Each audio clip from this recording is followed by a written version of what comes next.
buenos días. Este es su programa Antena Internacional, el programa que trae el análisis de los principales acontecimientos políticos y económicos y sociales del mundo. Hoy tenemos como invitado en nuestro programa al internacionalista Oscar Vidarte, él es profesor de la Universidad Católica, donde estaremos hablando en el suceso en el cual hasta el día de hoy nos acapara la atención mundial. El tema del atentado terrorista que sufrió esta semana, el semanario satírico Charlie Hebdo. Antes de comenzar la entrevista, vayamos a nuestra sección, el personaje de la semana. Y el personaje de la semana no puede ser más que el mismo semanario, ¿no? En este caso, no es una persona, sino es simplemente un medio de comunicación. Los periodistas del mundo le estamos rindiendo homenaje a aquellos periodistas que nunca claudicaron su bandera, pese a tener un humor muy ácido, muy crítico social, y tal vez para algunas personas esto algo chocante.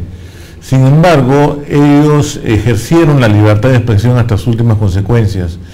Creo que la comunidad internacional ha visto reflejado en este ataque al semanario humorístico como un ataque directo a lo que es uno de los principios universales, que es la democracia, que es la libertad de expresión y la promoción de la tolerancia, ¿no?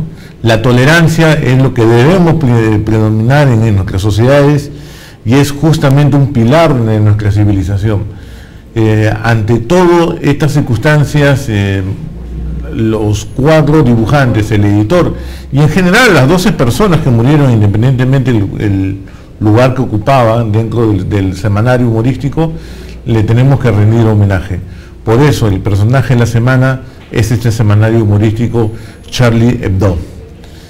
Dicho esto, vayamos a la siguiente, que es la cifra de la semana. Y la cifra de la semana no es nada menos que 5.5 millones. ¿Qué cosas son estos 5.5 millones? De acuerdo a las Naciones Unidas, estos son los nuevos refugiados que se presentan, nuevos totalmente, este año. Actualmente, con estos 5.5 millones, los refugiados a nivel mundial ya suman 43 millones en todo el mundo. Nunca como antes ha habido tantos refugiados y este año batió récord por las diferentes crisis humanitarias aparecidas, ¿no?, en Siria, en Irak y en África, en diferentes conflictos africanos. Es por eso que las Naciones Unidas ha pedido ayuda a la comunidad internacional para enfrentar este flagelo en el cual se requiere inmediata atención de todos nosotros. Bueno, señores, dicho esto, vayamos a nuestra entrevista. Doctor Oscar Vidarte, muy buenos días. Gracias por estar en nuestro programa. Buenos días, Fabián. Un placer estar nuevamente por acá. Bueno, vayamos a analizar esto para poder tener la actualidad lo que ha pasado el día de hoy, ¿no? Luego del atentado de hace un par de días ante este semanario humorístico, ayer hubo un incidente con un policía que aparentemente ha muerto, una policía mujer. Hubo una estación de gasolinería y el día de hoy hay una situación de crisis de rehenes en un supermercado dedicado a la venta de alimentos para aquellas personas que profesan el judaísmo y tienen una dieta especial, ¿no? ¿Cómo observas este panorama? ¿Hay algún tipo de relación entre el atentado, el asesinato de esta mujer policía y los eventos que se están produciendo ahora en la crisis de rehenes, o son hechos aislados? A ver, habría que añadir a tu resumen también los atentados contra intereses musulmanes en París. Es decir, no ha habido atentados contra 2 mezquitas y también contra un restaurante de comida pues vinculada al mundo árabe, así que digamos esto es mucho más complejo. Tu pregunta es importante porque todavía está por esclarecerse muchas cosas. Vamos a tener que saber si estos sujetos que llevaron a cabo el atentado en el semanario Charlie Hebdo pues actuaron a manera de lobos solitarios, a lo que por ejemplo el Estado Islámico está pidiendo mucho por parte de la comunidad musulmana de Occidente, o son células independientes, estas células terroristas al estilo de Al Qaeda, ya comienza a vincular a estos sujetos con Al Qaeda o con el mismo Estado Islámico. Es decir, todavía eso está por resolverse, pero de que parece que tienen algún tipo o nexo, conexión con lo que es, puede ser, radicalismo islámico, pareciese, en virtud de los comentarios y cómo entraron al seminario, lo que gritaban y profesaban. Ahora hay que tener mucho cuidado porque que no nos pase lo que sucedió en el atentado y en este secuestro en este restaurante australiano, donde ese sujeto, si bien hablaba mucho de Alá y habló mucho del Estado Islámico, finalmente pues se trató más de un tipo, ¿no? Sí, se trató más de un tipo psiquiátrico que otra cosa. Entonces hay que tener mucho cuidado, ¿no? Pero el caso de la hipótesis de los solitarios tiene una modalidad, ¿no? Generalmente es una persona que no sabe mucho de técnicas militares, pero que rocía de balas a todas partes, es muy desordenado, pero este no es el caso, ¿no? Acá yo creo que evidentemente la forma como actuaron y atacaron al semanario, este acto terrorista, se veía que tenían formación militar. Sí, en este caso además no solamente por algún tipo de especulación en torno a la formación militar de los que perpetraron el atentado, sino que además el hermano menor de los dos principales acusados, el hermano menor, sí ha estado detenido por vínculos con el yihadismo, con vínculos con radicales islámicos en Francia, por un intento de viajar a Irak hace un par de años, en el año 2005, por lo cual estuvo en la cárcel más de 3 años. Entonces, digamos que si son lobos solitarios, serían lobos solitarios con muchos vínculos con sectores organizados de radicalismo islámico, es decir, uno no viaja a Irak simplemente en plan de turista. Y esto obviamente generó una crítica y puede ser la primera crítica que podemos hacer a las autoridades francesas, aunque todavía no se resuelve el problema, y es que tratándose de un sujeto que tiene antecedentes en la materia y teniendo en cuenta que la principal preocupación del mundo occidental, sobre todo del mundo occidental europeo, es evitar este tipo de atentados, pues creo que las autoridades francesas hicieron muy poco por tener algún tipo de vigilancia o cuidado especial contra este sujeto. Ahora, la hipótesis que se maneja que puede provenir el Estado Islámico parece que en los últimos días está perdiendo fuerza. La razón es que, no hay una reivindicación del Estado Islámico, cosa que ha hecho con cada hecho de sangre que ha ocurrido del Estado Islámico al momento de ejecutar o cortarle el cuello a los periodistas, lo reivindicaban, nosotros lo estamos haciendo. Pero en este caso apenas había una declaración muy suelta lo consideraban héroes. Más parece que sea una microcélula durmiente que puede tener Al Qaeda o un grupo que se quiere relacionar con Al Qaeda y que está dentro de Francia. Sí, pero también, seamos sinceros, Al Qaeda también suele reivindicar sus atentados, y es más, muchos vincularon a estos sujetos con el Al Qaeda del norte de África, Al Qaeda del Magreb. Sin embargo, tampoco ya lo han reivindicado directamente. Lo que hemos encontrado por parte de estos grupos radicales, tanto de la Qaeda como del Al Qaeda del Magreb y como del Estado Islámico, es una especie de felicitación por la acción realizada, digamos, pero no hay reivindicaciones. Pero como tú bien dices, suena extraño, no solamente por la formación militar, sino por el acceso a armas que no son pues de lobos solitarios, que actúan con armas cortas, con armas comunes. Estas son armas de militares, es decir, que requieren pues una organización pues un poco mayor que la que puede tener un simple lobo solitario, porque muchos trataron de hacer el símil con lo sucedió en Boston, y en el caso de estos sujetos o hermanos de Boston, hicieron una bomba casera a partir de información que adquirieron en internet, no tuvieron acceso a este tipo de armas, ni preparación, ni organización. Por lo cual sí podría existir hoy, ¿no? Claro, por eso que uno de ellos quedó herido, inclusive con el mismo atentado. Ahora, una gran pregunta que se hace a la comunidad internacional es, y aquí voy a emplear la palabra más adecuada, ¿cómo una sociedad democrática como la francesa, donde hay libertad de expresión, libertad de culto, tolerancia, puede parir un grupo de esta naturaleza? ¿Te refieres a la extrema derecha francesa o a este grupo? En este caso me estoy refiriendo específicamente a este grupo extremista islámico. Bueno, la pregunta iba con segunda. La verdad es que uno se dice cómo es posible que la sociedad francesa pueda generar este tipo. Además, estamos hablando de, si bien estos sujetos son musulmanes, son franceses, es decir, tienen origen algerino, pero sus padres, ellos nacieron en Francia y se han criado en Francia bajo valores y una cultura occidental, han ido a colegios franceses. Es decir, ¿cómo es posible que sujetos criados bajo la lógica pues de los valores occidentales y franceses sobre todo uno diría cómo pueden realizar estos atentados, lo cual genera mucha preocupación, y esto obviamente genera preocupación en el otro lado, es decir, ¿qué podemos esperar de la comunidad musulmana en general en Francia? Cuando ya en Francia encontramos ciudades y pueblos que son habitados básicamente por musulmanes, y ahí comienza este enfrentamiento cultural. Lo mismo podemos decir al otro lado, es decir, ¿cómo es posible que la sociedad francesa... ¿Cuál sería tu respuesta a esa pregunta? Básicamente es complicado de responder cómo una sociedad francesa puede generar hoy partidos como el de la extrema derecha francesa y radicales islámicos que se han criado en Francia bajo los valores occidentales. Es muy complejo, ¿no? Ok, Oscar, tomamos una pausa aquí y continuamos en nuestro programa Antena Internacional.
Continuamos acá en su programa Antena Internacional, el programa que le trae el análisis de los principales acontecimientos mundiales. Hoy, con el doctor Oscar Vidarte, estamos tratando el tema del ataque terrorista al semanario humorístico Charlie Hebdo. Profesor Vidarte, continuando la pregunta anterior, hay un problema ya en Europa, en su propia seguridad, de este perfil, como lo describiste, hijo de inmigrantes, nacido en Francia, educado con valores franceses, pero que ahora, tengo entendido que algunos calculan que son entre 15.000 a 30.000, están adhiriéndose a movimientos militaristas, ya sea el Estado Islámico u otro en Medio Oriente. ¿Qué pasa con estos jóvenes? Sí, tienes que tener en cuenta además que Francia es, dentro de la Unión Europea, el país que más ha aportado de combatientes al Estado Islámico en este último año. También ese dato es importante. Tengo la impresión de que lo que estamos viendo acá es los resultados de un mal proceso que se discute mucho en Europa de asimilación de estos sectores inmigrantes de la sociedad de los países europeos. Es decir, esta lógica multicultural que durante mucho tiempo predominó en Europa, pues de aceptación de las diferencias, pues lo que produjo fue una mala o una inadecuada asimilación. Es decir, en Alemania la discusión existen guetos de turcos donde, siendo alemanes, pues hablan otro idioma y tienen mucho mayor cercanía con otra bandera y otra realidad que la suya misma. Y creo que en el caso francés estamos comenzando a encontrar eso también, algo que también se encuentra en guetos latinos, por ejemplo, en Estados Unidos. Y justamente esto está implicado o está relacionado con, o se relaciona finalmente con esta empatía o este acercamiento que comienzan a tener muchos jóvenes que han nacido y que se han desarrollado en estos guetos, con pues sus ancestros, con sus vínculos históricos, con sociedades como las sociedades árabes eminentemente conservadoras. Cuando hablo de conservadoras no lo hablo del estilo occidental, estoy hablando de sociedades que, digamos, ni siquiera en el momento apogeo del mundo árabe en el siglo XV, XIV, XIII, ellos sufrieron un proceso, ellos eran ciudades precapitalistas, agrícolas, no han tenido un proceso de revolución industrial como lo tiene Occidente. Entonces son sociedades conservadoras, donde la modernización no ha sido vista con buenos ojos, ya que ha sido básicamente vinculada a los procesos colonizadores, básicamente europeos, y a Israel. Entonces yo creo que esta débil asimilación y formación de guetos finalmente está produciendo vínculos con tus ancestros y tus regiones, y de ahí al vínculo con los sectores más radicales es... En búsqueda de una identidad, ¿no? Exactamente. ¿No? Ahora, todo este argumento no le podemos decir hoy día, después del fin de la Guerra Fría, de 1990-91, Samuel Huntington tuvo razón acerca de la cultura, que hay sectores que tienen una cultura musulmana muy dura y que es muy difícil de influenciarla, y que finalmente son incapaces de ser absorbidos por una sociedad democrática. Sí, bueno, nadie niega que en cualquier cultura o en cualquier sociedad existen radicales, y el radicalismo se sustenta básicamente en la intolerancia. Entonces hablar con un intolerante es imposible, dialogar o consensuar con un intolerante es imposible. Lo que Huntington no habla de esos intolerantes, lo que Huntington habla de culturas, o como él dice, civilizaciones, que de alguna manera van a chocar entre ellas y donde se va a generar conflicto. Su premisa básicamente es, en un contexto globalizado post-Guerra Fría, las culturas, como él llama civilizaciones, se van a encontrar necesariamente en este mundo globalizado, y al ser diferentes van a chocar y van a enfrentarse, y ahí genera conflicto. Yo soy particularmente bastante contrario a esta premisa. En primer lugar, por dos razones fundamentales, y Edward Said, el autor de Orientalismo, me ayuda bastante.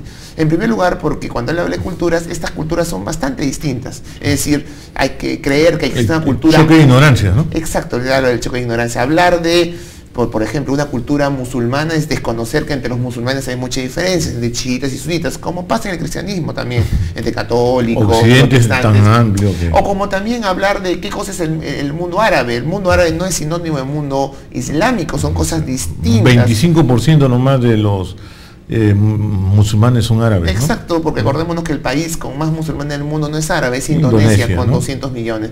Pero eso por un lado, y por otro lado, creo que, y ahí viene el concepto de alianza de civilizaciones, que creo que gran parte de este conflicto no se produce porque las culturas sean distintas, sino porque no se conocen.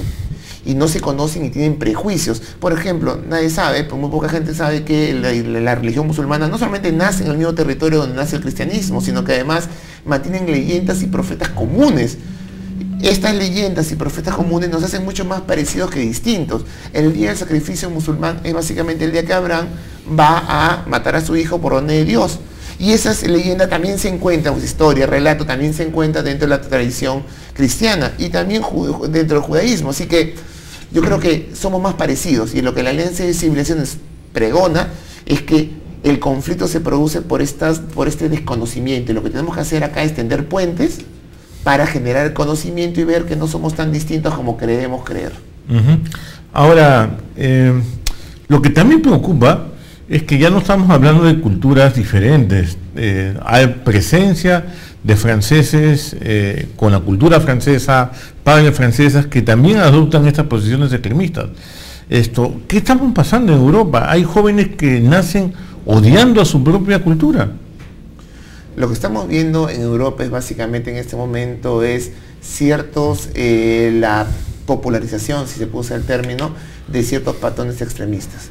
El extremismo además que está influenciado por una situación caótica en lo económico y que necesita de respuestas dentro de la sociedad.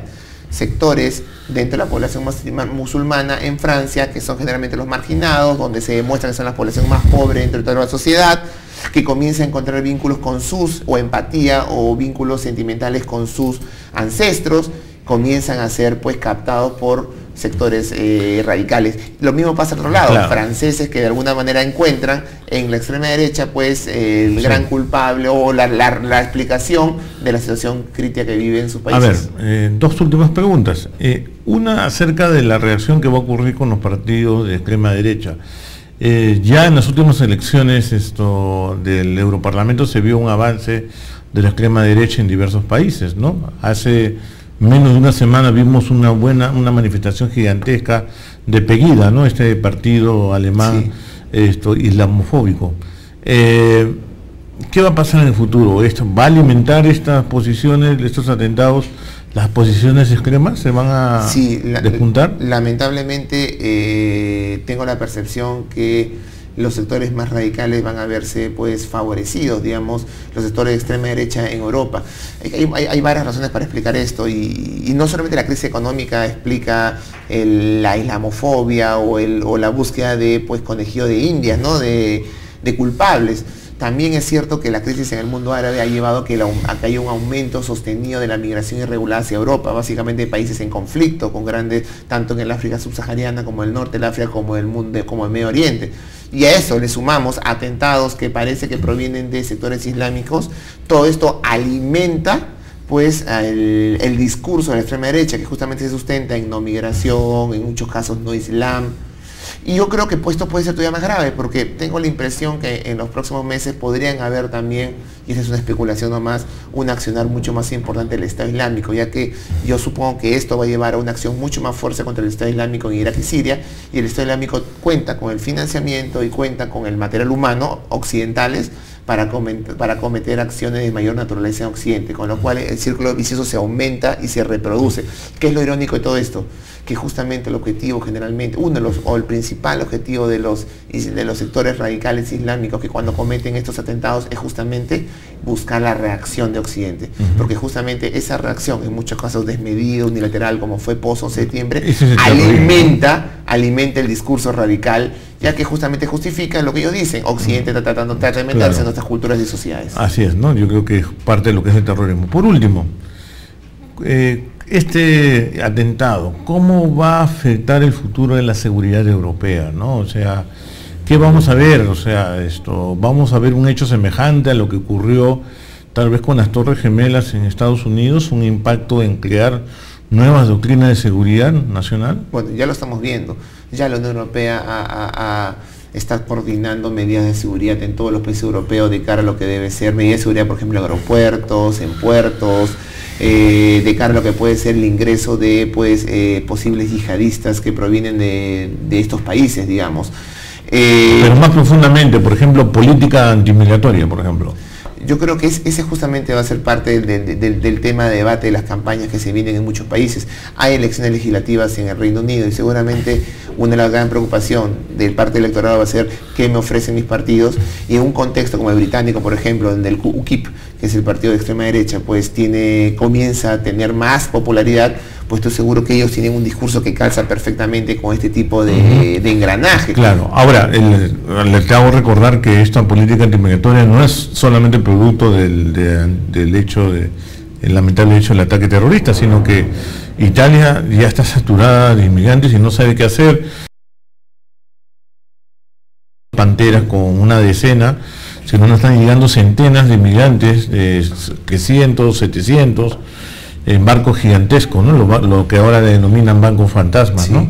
Ahora, hay un elemento irónico acá, y es que Europa, a pesar de todo lo que tú has señalado, sigue necesitando para los próximos 50 años migrantes. Es decir, es irónico, pero es una sociedad que cada vez se envejece más y cuya población joven es cada vez más reducida, y las perspectivas para los próximos 50 años es que van a necesitar muchos migrantes que vengan de diferentes partes del mundo. Así que cuando hablamos de no migración, creo que puede ser un contrasentido contra lo que la misma Europa necesita de cara a lo que es su desarrollo en las próximas décadas. Sí, había que ver justamente los sistemas de pensiones y jubilación, que se necesita mayor cantidad de trabajadores para sostener a una población cada vez más adulta y que requiere, digamos, pensiones de personas que estén en plena labor, que hoy sí escasea en Europa. Exacto. Bueno, doctor Villarte, muchas gracias por su presentación y espero tenerlo nuevamente aquí en el programa.